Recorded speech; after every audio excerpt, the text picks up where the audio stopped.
ఇంగ్లాండ్లో ముగిసిన the 100 tourney IPL ఫ్రాంచైజీలకు ఒక కీలకమైన వేదికగా నిలిచింది. ఈ టోర్నీలో తమ ఆటగాళ్ల ఫామ్ను పరీక్షించుకునే అవకాశం ఫ్రాంచైజీలకు దక్కింది. అయితే కొంతమంది స్టార్ ప్లేయర్లు ఈ టోర్నీలో నిరాశపరచడం ఐపీఎల్ 2027 వేలానికి ముందు వారి రీటెన్షన్ అవకాశాలపై నీలి నీడలు కమ్ముకునేలా చేసింది.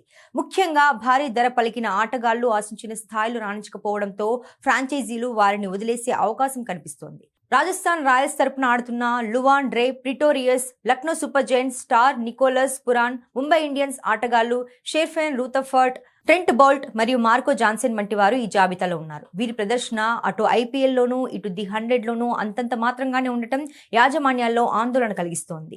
ముఖ్యంగా 21 కోట్ల భారీ వేతనం పొందుతున్న నికోలస్ పురాన్ ది 100లో తన స్థాయికి తగ్గ ప్రదర్శన చేయలేకపోవడం లక్నో సూపర్ జైంట్స్ కు పెద్ద సమస్యగా మారింది. అలాగే గతంలో ముంబై ఇండియన్స్ విజయాల్లో కీలక పాత్ర పోషించిన ట్రెంట్ బౌల్ట్ మరియు షెర్ఫెన్ రూథర్ఫర్డ్ కూడా తాజా టోర్నీలో విఫలమయ్యాడు. 20 ఏళ్ల యువ ఆటగాడు ప్రిటోరియస్ కూడా రాజస్థాన్ రాయల్స్ నమ్మకాన్ని నిలబెట్టుకోలేకపోయాడు. ఈ నేపథ్యంలో ఐపీఎల్ 2027 సీజన్ కోసం జరగబోయే రిటెన్షన్ ప్రక్రియలో ఈ ఆటగాళ్లను కొనసాగిస్తారా లేదా అనే అంశం ఇప్పుడు ఆసక్తికరంగా మారింది.